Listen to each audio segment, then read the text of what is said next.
Magandang oras mga kababayan, mga ka-Golden Boy. Meron tayong update ngayon sa pangyayari sa Iran, kung saan nandun na sa karagatan mismo ng Iran ang strike group ng Amerika, at meron tayong balita na si Ali Khamenei, yung demonyong matanda, ay nagtago na daw sa kanyang bunker na napakalalim, 60 meters below the ground ang bunker ni Khamenei, at ang kanyang kisame ng kanyang bunker ay may kapal na 30 meters.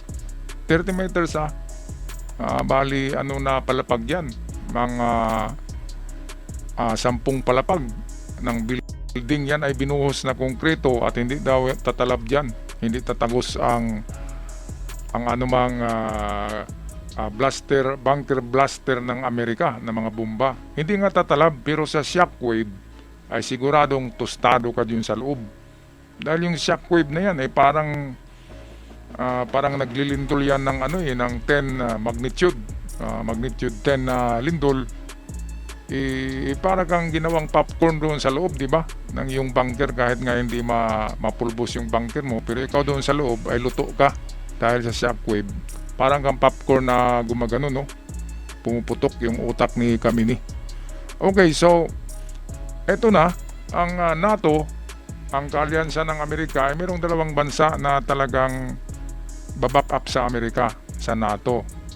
Hindi pa kasama ang Israel dyan.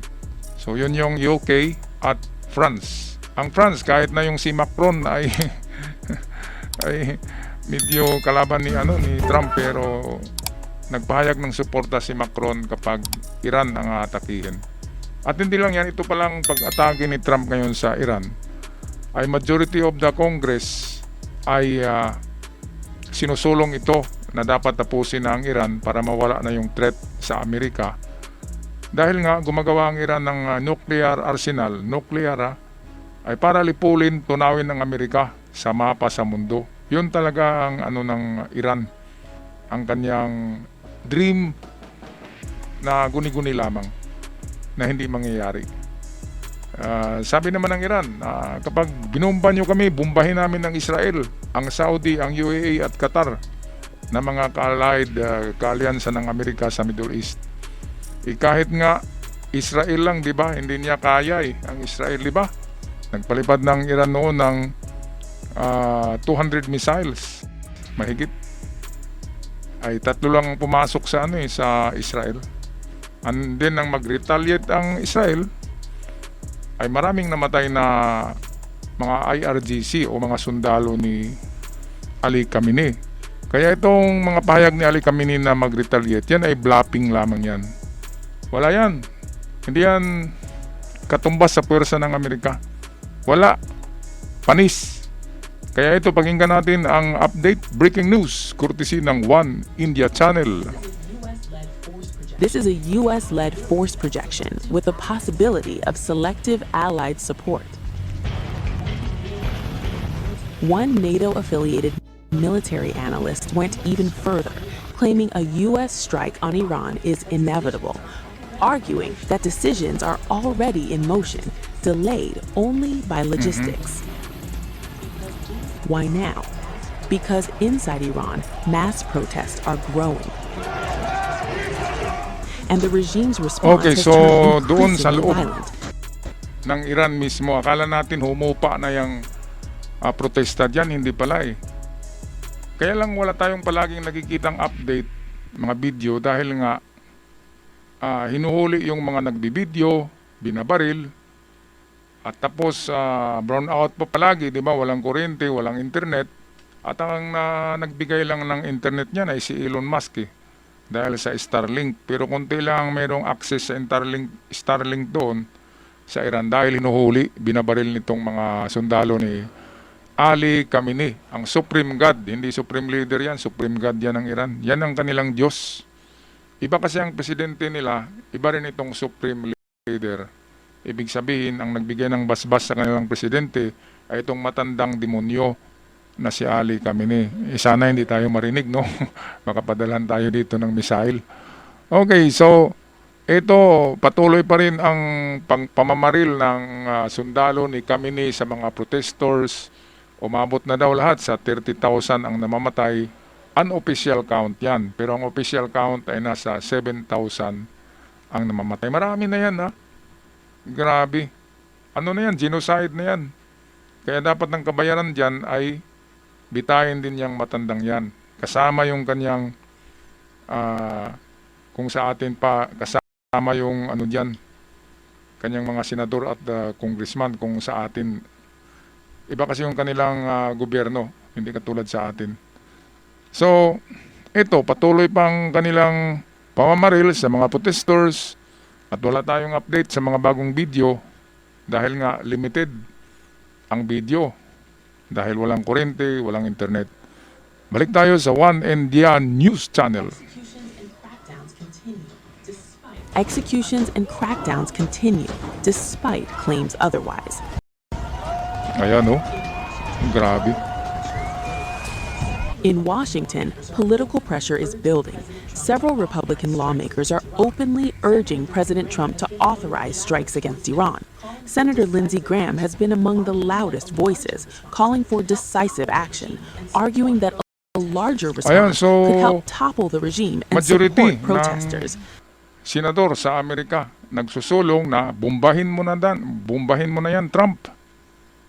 Si Trump lang yung medyo siyempre, iniisip ni Trump yung mangyayari sa Arab world, di ba? Ikukunti lang ang kapanalig ng US sa Arab world, tapos kung bumbahin mo yun na kaagad at masubrahan sa pagbomba, ay magagalit, of course, ang mga kapatid nila na mga Arabo diyan. Kaya ang kay Donald Trump ay proportion lang kung ano yung lakas ng Iran, yun lang din yung ibubumba nila. Hindi yung pulbos kaagad. Pero merong habilin si Trump, kasi nagbanta itong Ali Khamenei, yung matandang demonyo, na ipa-assassinate niya si Donald Trump. In the second time, it will not miss. Hindi daw mag-miss yung bala sa second time. Kaya, akseptado mismo ng matandang yan na sila yung nag-utos, nagbayad doon sa bumaril kay Donald Trump na natamaan yung tainga. Muntik na talaga, no? Grabe talaga ang Diyos. Talagang Diyos ang nagproteksyon noon, eh. Kasi yung nag-snipe doon ay well trained yun. Kasi milyones ang bayad doon, milyones dollars para barilin si Donald Trump. At kung namatay si noon, Donald Trump, hindi mangyayari ang ganito sa Iran. At tanging si Donald Trump lang ang talagang matapang na gumawa nito sa Iran.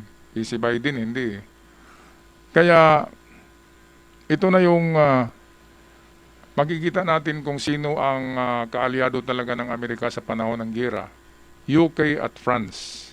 Pero yung ibang membro ng NATO, walang suporta, takot. Alam naman natin na UK lang talaga din at France yung merong malakas na arsenal na firepower. Ang Canada naman ay nagkipagkumustahan na kay Xi Jinping, ang Canada. Kaya yan ang isusunod ni Trump ayon sa nabalitaan ko. After Greenland, kapag makuha ni Trump ang Greenland, kukunin ni Trump ang Canada. Yan kasi ay Northern America noon. Ang Canada is northern part of America noon. Pero binigyan sila ng independence, kaya nagiging Canada sila at hindi sila parte ng Amerika. Pero noon, parte that is Northern America ang Canada.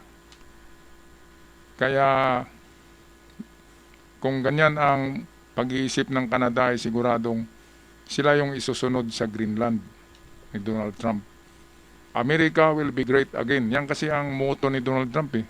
Paano magiging great again ang Amerika kung hindi yan malakas, hindi matapang, hindi malaki? Kaya kailangan mag-expand ng teritoryo. Greenland, Canada, ay pwede ngang balikan ang itong sa may Panama, di ba? Parte ng Amerika ang Panama, eh. Pero binigay ng Amerika yan sa mga mga Latino. Kaya nagiging Southern America, South America. Pero ang totoo niyan, Amerika pa rin yan. Okay, so patuloy tayo sa breaking news. pangyayari ngayon sa Iran. Courtesy ng One India.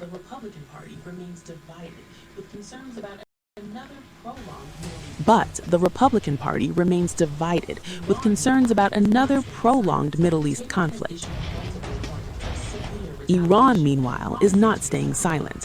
Tehran has issued multiple warnings of severe retaliation, promising to respond with everything we have.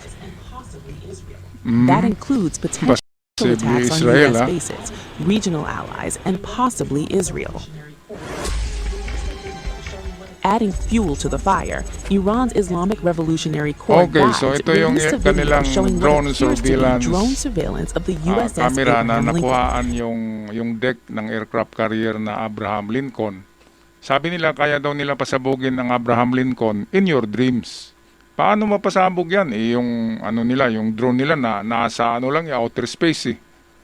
Nasa malayo lang at kapag naghulog ng bomba ang drone, ay madetect ka agad yan ng radar ng USS Abraham Lincoln, and then may strike group yan eh. Merong 6 na destroyer yan na kasama at lahat ng mga destroyers ay equipped with modern interceptors missiles. Meron pa yung basta strike group, meron pang submarino yan. Hindi natin alam kung 3 o 5. Underwater ay may mga submarino na nauunad yan. Kaya yung sinasabi ng Iran na meron silang submarino, mga midget lang naman yun eh. Tsaka diesel pa yun, crudo. Hindi yung nuclear, hindi katulad ng sa Amerika na hanggang 3 buwan ay pwedeng nandoon lang sa ilalim ng dagat yon kasi nuclear siya. Ang submarino ng Iran ay panahon pa ni Kupong-Kupong. World War II pa yan na technology, which is isang araw lang ay aahon na dahil maubusan na ng oxygen dahil diesel nga eh. Mamamatay sila sa usok ng diesel doon sa loob ng ng submarino. Kaya aahon yan, kukuha ng bagong oxygen. Napakalumang technology tapos magipagbakbakan sa Amerika. Panis. Ay nako, Ginoo, Diyos ko. Kaya ipagdasal lang natin kasi hindi naman lahat dyan sa Iran ay masamang tao. Lalo na yung mga nagprotesta dyan, they love democracy. Sana ang tamaan ng mga missiles ng Amerika itong tropa lang talaga ni Khamenei, ang demonyong matandang nagtatago na ngayon sa kanyang bunker. Parang dagang nagtatago eh. Gagawin kang popcorn ni Donald Trump. Hindi nga tatagusan ng missile ang ang bunker mo, pero tostado ka naman sa shockwave at init na ihulog na bunker buster. Patay ka ngayon. Alright.